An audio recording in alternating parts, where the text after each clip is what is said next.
Right, happy Friday. We are live. Awesome. I am so sorry. I do not look my best today. I hope you can look past that. It is Friday and it is March 1st. I love the beginning of a month, even though it falls at the end of the week. There's just something so energizing about the start of a new month. So, thank you for being here. My name is Asiba. This is Asiba's Place, and I offer military advice. I'm sorry, military spouse advice for women who are married to service members. And today I want to talk about just health and wellness. Before you roll your eyes, um, it's true, all of us need to take care of ourselves. It's important for all of us to care for our physical and mental health, so that we can feel our best, so that we can be confident in our appearance. But specifically, I want to talk to military spouses or significant others because if you are in a relationship, or more specifically, a marriage where the other half of your unit, your spouse, can be gone for 6 months at a time, even longer, at a moment's notice, and you are the sole parent, you are the only one running the household. If suddenly all of the obligations and responsibilities of the family fall on one person, you are now like that meme of every mom, I cannot get sick. I cannot get like that is you. You literally cannot get sick. And that isn't to say that people who take care of themselves, who take care of their health, never get sick. Obviously, that's not the case. But I think it's important for us to maintain our physical health as well as our mental health as best we can at all times. And that doesn't mean like a perfectionist type thing where you can never enjoy a dessert or you have to work out every single day without missing anything, because for a lot of people, that's not practical. Um, but in order to feel your absolute best and be ready for anything, it is important to take care of your health and your wellness. All right, all that was like an intro. Um, so it's just the most basic things. Making sure that you pay attention to the foods that you eat. Some people have a sweet tooth. Some people like fast food. They like greasy, fatty foods.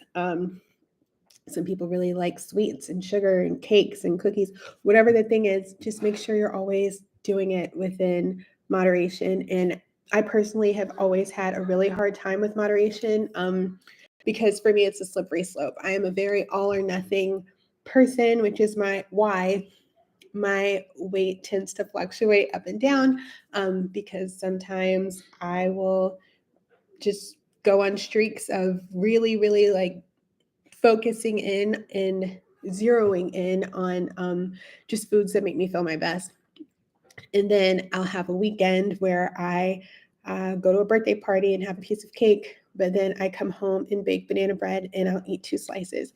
And then later, when I'm baking cookies or something for my kids, I'll have some. And then I'm eating pancakes. And then so for me, it's better to just not even do that because moderation is something I've struggled with lifelong. A lot of people can do the moderation thing and it works well for them. Whatever it is, you probably know what your diet uh, pitfalls, if that's the right word, are. It's best to just do what makes you feel your best. And if you don't feel good when you eat a bunch of junk food, don't do it. I think energy is very important for us to be aware of the foods that make us feel like we need a nap afterwards. Best to avoid it. Overdoing the caffeine is something a lot of us struggle with. I know I do. And you can overdo it to a point where you feel jittery or shaky because you're not fueling your body in the way that you need to, and instead you're replacing that with caffeine. It's not a good idea. I've done it. Okay. Not only that, but doing what you can to just maintain some sort of physical activity on a consistent basis. I won't say every day because I myself don't do it every single day. But I think it is important.